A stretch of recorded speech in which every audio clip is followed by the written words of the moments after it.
నమస్తే, welcome to focus TV special story. తెలుగువారి అతిపెద్ద పండగ సంక్రాంతి. ఈ పండగ అంటేనే ఊరు వెళ్లడం, వాకిట్లో ముగ్గులు, కోడి పందాలు, కొత్త అల్లుళ్ళు, 10 కాలాల పాటు గుర్తుండిపోయే ఆత్మీయత. ఆ ఆత్మీయత వైపు అడుగులేయడానికి ప్రజలు ఇప్పటికే సిద్ధమయ్యారు. పండగకి ఇంకా 2 వారాల సమయం ఉన్నప్పటికీ ఊళ్లకు వెళ్లడానికి ప్రజలు పడుతున్న తాపత్రయం ప్రయాణ సాధనాలపై కనిపిస్తోంది. ముఖ్యంగా ఆంధ్రప్రదేశ్కు గుండెకాయ లాంటి విజయవాడ కేంద్రంగా సాగే ప్రయాణాల్లో ఇప్పుడు రికార్డు స్థాయి రద్దీ మొదలైంది. రైళ్లు, బస్సులు ఏది చూసినా ఫుల్. రైల్వే స్టేషన్లు, బస్ స్టేషన్లు జనంతో కిటకిటలాడిపోతున్నాయి. జనవరి 10 నుంచి 14 తేదీల మధ్య ప్రయాణించడానికి రైళ్లలో రిజర్వేషన్లు దొరకడం గగనమైపోయింది. సంక్రాంతికి రైలు టికెట్ కోసం నెల రోజుల కిందట ప్రయత్నించాం, కానీ వెయిటింగ్ లిస్ట్ కూడా లేదు. ఇప్పుడు ప్రైవేట్ బస్సుల్లో రెట్టింపు డబ్బులు పెట్టి వెళ్లాల్సి వస్తోంది. ప్రతి ఏటా సంక్రాంతికి ఉండే ఈ భారీ రష్ ఈసారి ఇంకా ముందుగానే మొదలవడం విశేషం. ఊరిలో ఆ పండగ సందర్ని మిస్ అవ్వకూడదని తప్పనే దీనికి ప్రధాన కారణం. ఈ ప్రయాణ రద్దీని దృష్టిలో ఉంచుకుని ప్రభుత్వ రవాణా సంస్థలు అదనపు బస్సులు, రైళ్లు ఏర్పాటు చేస్తున్నప్పటికీ అవి కూడా క్షణాల్లోనే నిండిపోతున్నాయి.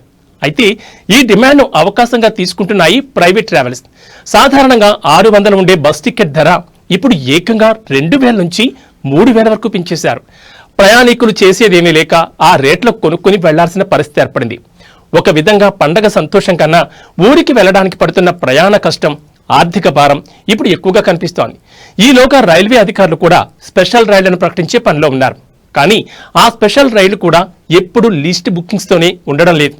ఈ 5 రోజుల్లో టికెట్ దొరకడమే ఒక సంక్రాంతి వరంగా మారింది. సంక్రాంతి అంటే కేవలం ప్రయాణ రద్దీ మాత్రమే కాదు, ఇది తెలుగు సినిమా పరిశ్రమకు అతిపెద్ద సీజన్. ప్రతి ఏటా పండుగను టార్గెట్ చేస్తూ పెద్ద సినిమాలు విడుదలై బాక్సాఫీస్ వద్ద సంక్రాంతి యుద్ధం జరుగుతుంది.